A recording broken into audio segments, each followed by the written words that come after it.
Bienvenidos, aquí estamos. La semana ha avanzado. Hoy es 22 de mayo y vamos a tener los comentarios de la lección de escuela sabática. El título de la lección para hoy es La buena noticia del lugar santísimo. Isaías 16:5 dice: y se dispondrá el trono de misericordia, y sobre él se sentará firmemente en el tabernáculo de David, quien juzgue y busque el juicio y apresure la justicia. Para comprender la obra de Cristo en el santuario celestial, es muy útil observar el santuario terrenal y la obra que se llevó a cabo ahí. El santuario terrenal estaba colocado en medio del campamento de los israelitas, con un borde de tela que lo separaba del resto del campamento. Cuando una persona entraba por la puerta abierta, y este dato es importante, cuya entrada estaba frente al este. El este es donde nace el sol. De tal forma que la persona que entraba al santuario simbolizaba que le estaba dando la espalda al sol, o en otras palabras, le estaba dando la espalda al mundo. Llegaba al patio, donde se encontraba con el altar de la ofrenda quemada, que prefiguraba la cruz de Cristo. Aquí es donde se ofrecían los sacrificios de la mañana y de la tarde. Este es el sacrificio continuo.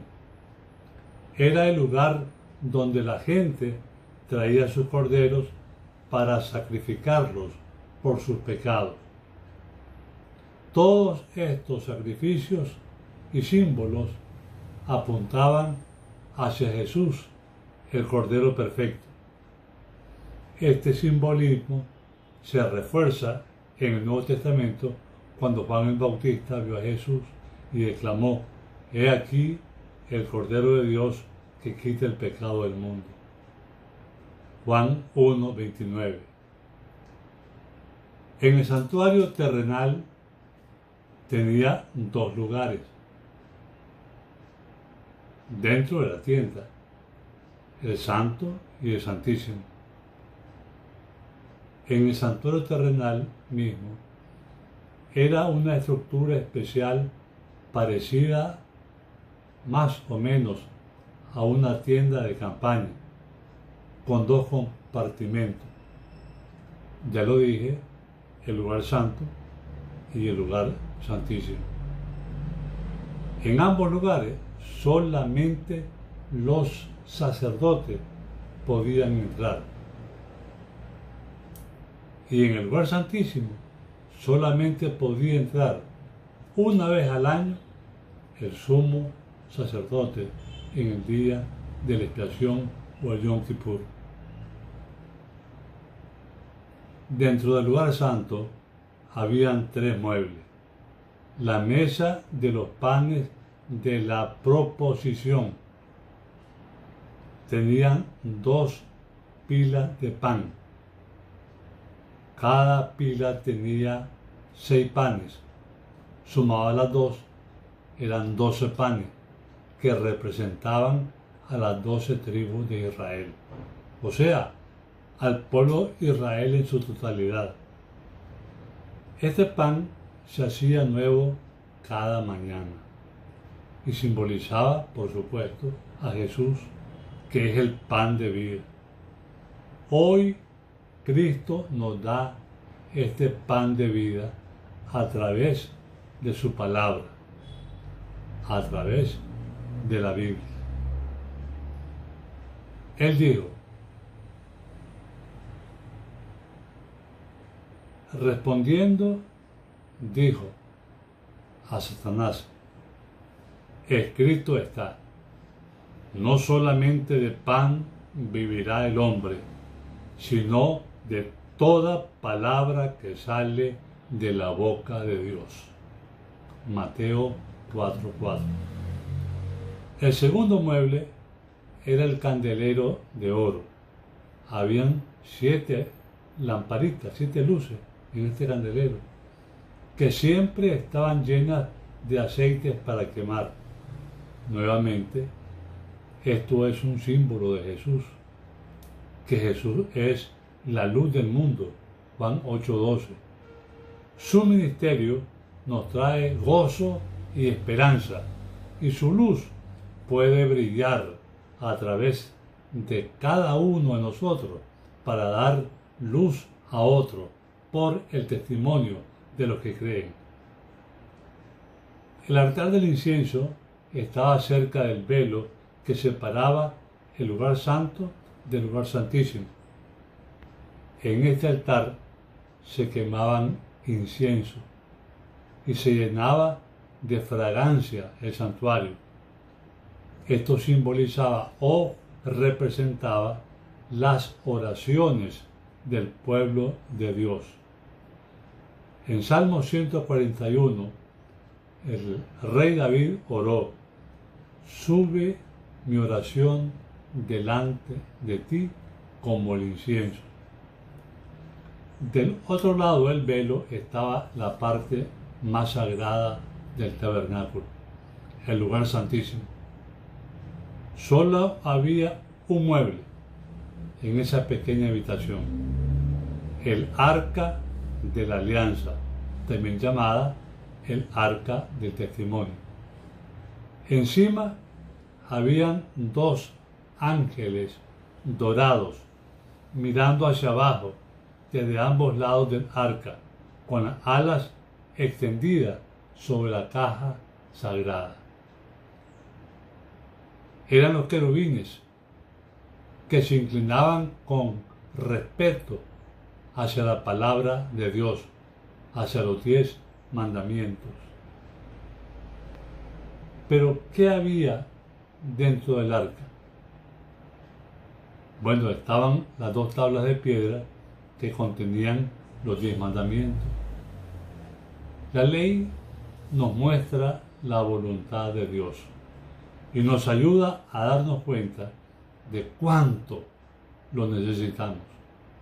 Hermanos, nosotros ignoramos cuánto necesitamos la ley de Dios. La ley de Dios es un cerco que nos protege del mal. En el Salmo 19, 7 y 8 leemos: la ley de Jehová es perfecta, que convierte el alma.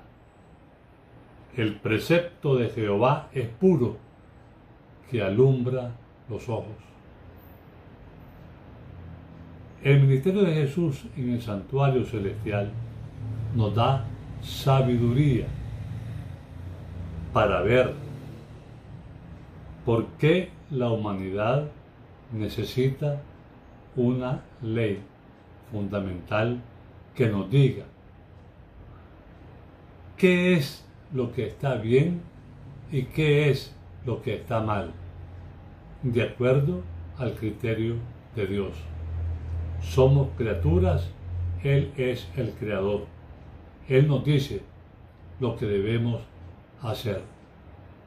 Nos señala el camino, nos dice: este es el bien, este es el mal. Ustedes van a elegir. Para eso les di libre albedrío.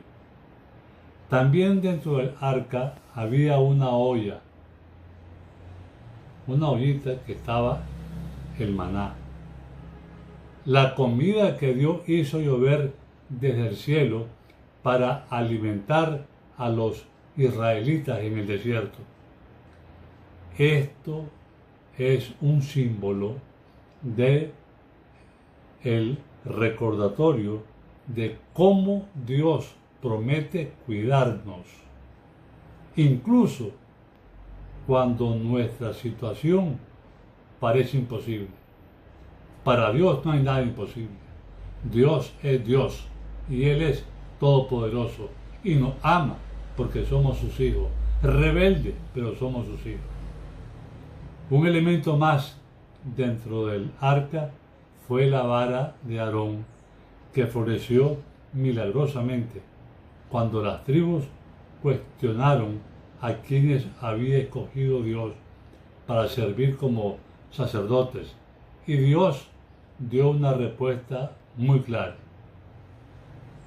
Dios prometió que el arca del pacto estaría donde estaría su presencia, la Santa Shekinah. Le dijo a Moisés, y de allí me declararé a ti, y hablaré contigo sobre el propiciatorio, de entre los dos querubines que están sobre el arca del testimonio. Éxodo 25-22. Nosotros ahora, gracias a Jesús, por fe, podemos entrar en el santuario celestial por el camino nuevo y vivo que Jesús nos abrió. En el lugar santo vemos sangre en los cuernos del altar del incienso y vemos rociada sobre la cortina frente al propiciatorio. Jesús nos ha garantizado que perdona nuestros pecados, que su misericordia es infinita, pero que también es un Dios de justicia. El vidente de Patmos, el apóstol Juan, en Apocalipsis 11-19 leemos: y en el templo de Dios fue abierto en el cielo, y en el arca de su pacto se veía el templo, y hubo relámpagos, voces, truenos, un terremoto y grande granizo. Hermanos, durante el transcurso de la séptima trompeta, Juan ve el templo de Dios en el cielo y específicamente fija su mirada en el arca del pacto, lo cual significa que ha comenzado la segunda y última parte del ministerio celestial de Cristo, que corresponde con el simbólico día de la expiación que ya hemos estudiado.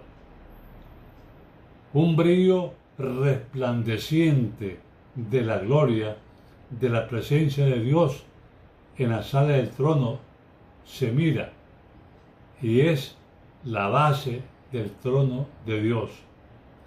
Se descubre la ley de Dios en el arca del pacto. Aquí, en el lugar santísimo, se revela la justicia y la misericordia de Dios y muestra el vínculo inseparable entre la ley y el Evangelio.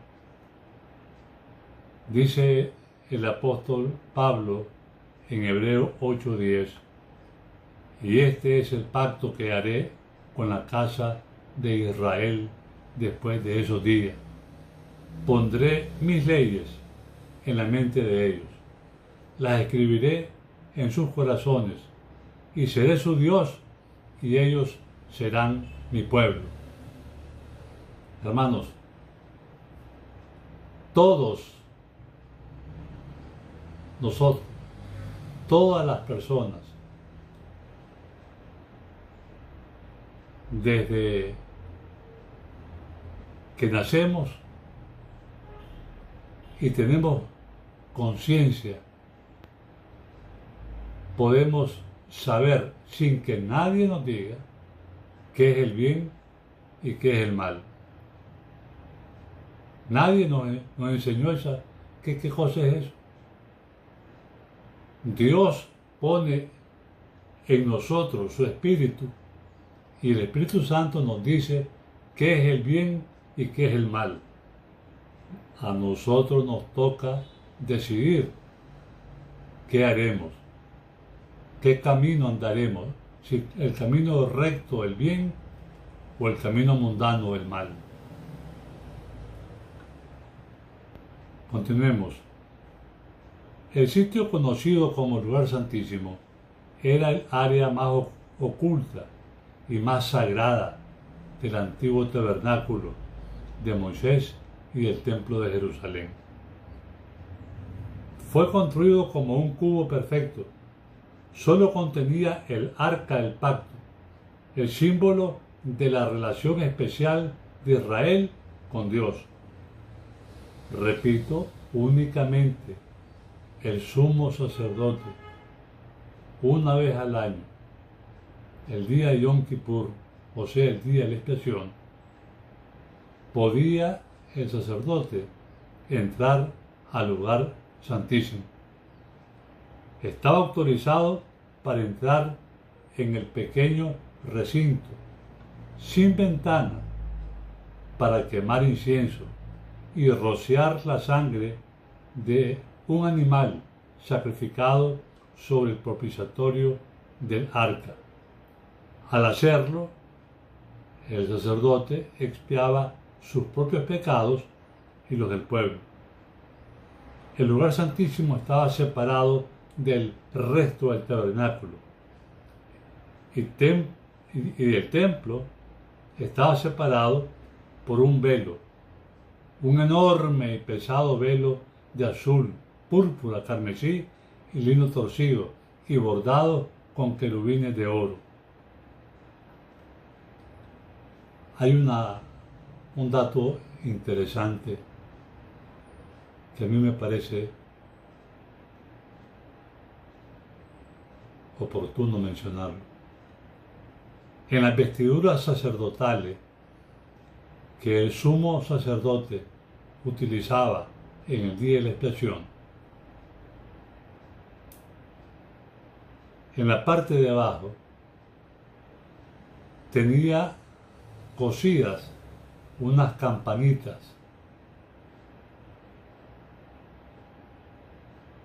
Tenía como objetivo que al caminar las campanitas sonaran.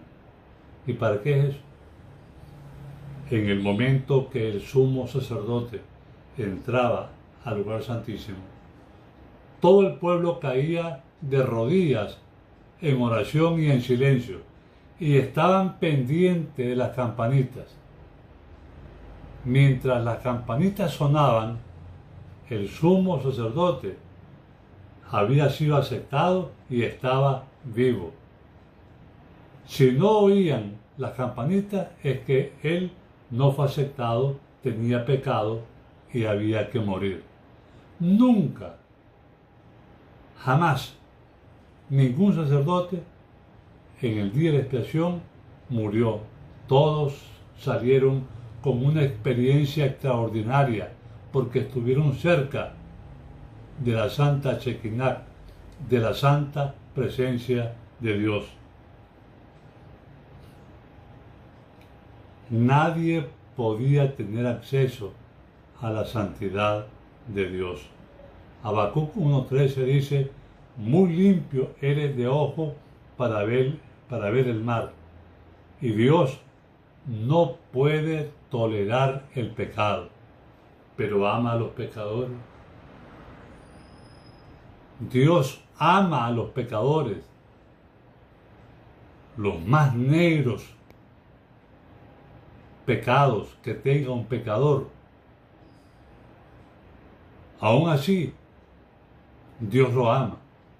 Recordemos la parábola del hijo pródigo. Cuando el padre miró a su hijo llegar, salió en carrera.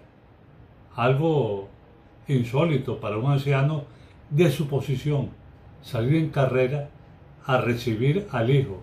El hijo venía sucio, maloliente, su ropa roída, y sin embargo no le importó al padre.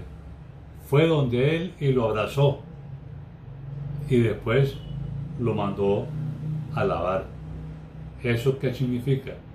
A todos los pecadores, no importa la condición, Dios los recibe, lo abraza y le da la bienvenida y lo manda a lavarse. ¿Cuál es el lavado? El bautismo. Como expresión pública de su fe, el pecador baja a las aguas bautismales y le dice al mundo que ha cambiado de vida. Amén. Antes que el sumo sacerdote entrara en el lugar santísimo, tenía que lavarse, ponerse ropa especial, ya lo dije, pero menciono algo, debía traer incienso quemado para que el humo cubriera sus ojos y no pudiera ver directamente a Dios. Hasta eso tenía cuidado. Y traer, obviamente, la sangre sacrificial con él, para hacer expiación por sus propios pecados y por los pecados del pueblo. Hebreos 9:7, Levítico 16 y Éxodo 28. La importancia del lugar santísimo para los cristianos se encuentra en los acontecimientos que rodearon la crucifixión de Cristo. Cuando Jesús murió, algo sumamente increíble sucedió. Mas Jesús, dice Mateo 27, 50 y 51, mas Jesús, habiendo otra vez clamado a gran voz, entregó el Espíritu. Y he aquí, el velo del templo se rasgó en dos, de arriba a abajo. El velo no fue rasgado por ningún hombre. La mano humana podría haberlo intentado, pero hubiera roto de abajo hacia arriba. Pero el registro dice que fue de arriba hacia abajo. ¿Y qué simbolizaba eso? Que ya había llegado el cumplimiento de los 490 años de Daniel 8, 13 y 9 y 14. Había llegado el fin del sistema de sacrificio en la tierra. El cordero listo al sacrificio con el terremoto que hubo, y eso fue lo que rompió el velo, se escapó el corderito, se salvó, fue el único beneficiado. Fue un acontecimiento sobrenatural hecho por el poder de Dios para decir algo sumamente importante. A causa de la muerte de Cristo en la cruz, el hombre que creyere ya no estaba separado de Dios. Volvía a la relación con su Dios, una relación diaria, permanente, perseverante, a través de la oración, de la lectura y estudio de su palabra y del testimonio diario de los creyentes. Nosotros, a Dios gracias, ya no tenemos que depender de los sacerdotes para que realicen sacrificios una vez al año en nuestro favor. El cuerpo de Cristo fue rasgado en la cruz, así como el velo fue rasgado en el templo, y ahora tenemos acceso a Dios a través de Jesús. Hebreos 10, 19 y 20 nos dice: así que, hermanos, teniendo libertad para entrar en el lugar santísimo por la sangre de Jesucristo, por el camino nuevo y vivo que Él nos abrió a través del velo, esto es, de su carne. El sacrificio de Cristo, una vez y para siempre, terminó con la necesidad de sacrificios anuales que nunca podían quitar los pecados.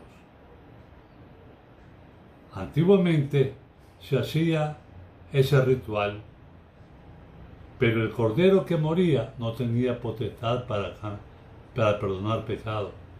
Es solamente una lección.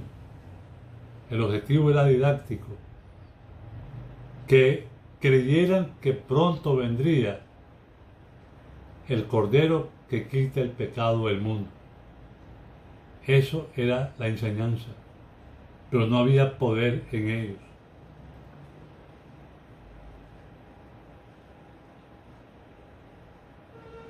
El lugar santísimo, o sea, la misma santa presencia de Dios, hoy está disponible a todos los que quieran llegar a Cristo por medio de la fe, de su palabra, de la oración. Donde antes habían una barrera imponente, custodiada de querubines, Dios ha abierto un camino por la sangre que su Hijo derramó en la cruz del Calvario. Para terminar, agradezcamos al Señor por darnos un cuadro maravilloso de su obra de redención, simbolizada en el santuario terrenal, y de la reconciliación que ahora se está llevando a cabo a través de su obra mediadora en el santuario celestial. Y como dice Amós 3:7, porque no hará nada Jehová el Señor sin que revele su secreto a sus siervos los profetas. Entonces, ¿cuál es la buena noticia del lugar santísimo? Que es el título de la lección de hoy. Respuesta: no es una buena noticia. Son 4 buenas noticias. Número 1, tenemos que mantenernos firmes, perseverantes, todos los días, con el auxilio del Espíritu Santo. 2, nos podemos acercar a Dios con firmeza y con la certeza que Él nos va a escuchar. 3, no te des el lujo de rendirte. No podemos rendirnos. La fuerza que recibimos de Dios nos rejuvenece todos los días. La oración tiene esa capacidad. El que cree en la oración y en la lectura se es joven todo el tiempo. Y 4, centremos nuestra fe en Jesús, porque Él es en este momento nuestro gran sumo sacerdote. Y por la fe podemos entrar en el santuario celestial por el camino nuevo y vivo que Jesús nos abrió y nos invita a transitar por él. Que Dios les bendiga. Amén.